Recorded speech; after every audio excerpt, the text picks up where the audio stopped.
Small business owners wear a lot of hats.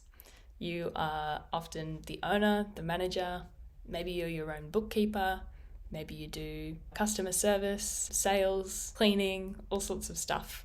One of the things that you're most likely responsible for is the human resources of your business as well.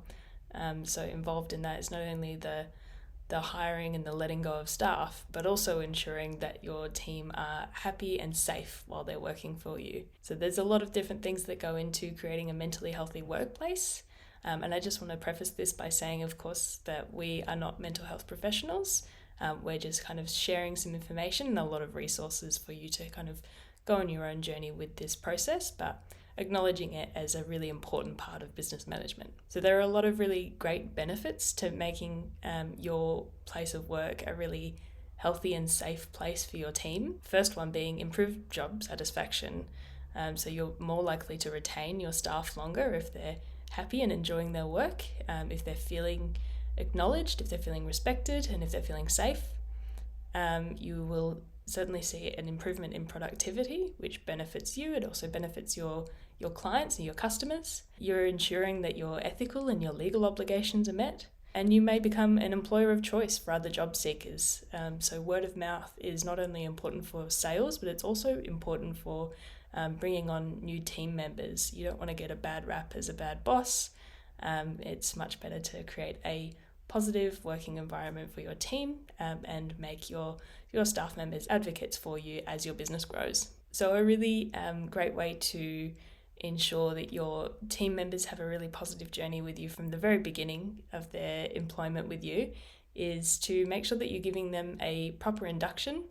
So that means that you're providing adequate training, support and structure to their first few weeks at work. And throughout their whole experience working with you, but particularly those early days where they're just getting to know your business, just getting to know their role, getting to know your customers. It's really important that you have everything prepared before their arrival, so make sure all of their logins are available, any uniforms they might need, any documentation they might need. Making sure that's all ready to go from day one is really important. And also making sure that you've got an adequate training plan, and basing that off of feedback from your other team members. So also making sure that you've got plenty of opportunities to have a bit of a back and forth with your new team members, to give them opportunity to ask you questions. You can ask them questions about how they're finding everything, and catch any problems early on so that you can resolve them quickly. Further down the track, it's important to make sure that your team members feel supported. So it's really important that you make sure that you're checking in with your team members often, that you're giving them space to give you feedback about how you're doing, and that you're scheduling regular structured one-on-one conversations and even team meetings where you can exchange feedback, discuss any challenges that your team members might be experiencing, that might be impacting their performance, celebrate wins, and set some goals together as well. It's important to acknowledge how common it is for everyone to have issues with their mental health at one point or another. And so making sure that there's an open dialogue in your workplace and that people feel comfortable coming to you when there is an issue is really important. There are lots of work-related stresses that might affect your staff's mental health, and some common ones include feeling overworked, having a lack of acknowledgement, bullying or harassment, a clash in their work and their personal priorities, having an unsafe or a really unpleasant working environment, lack of communication or lack of certainty, and very unrealistic deadlines. They're just some things that can definitely put a lot of pressure on your team members. So we recommend reviewing your processes so that you can find any of these problem areas and work to resolve them. And you may choose to even ask for anonymous suggestions from your team.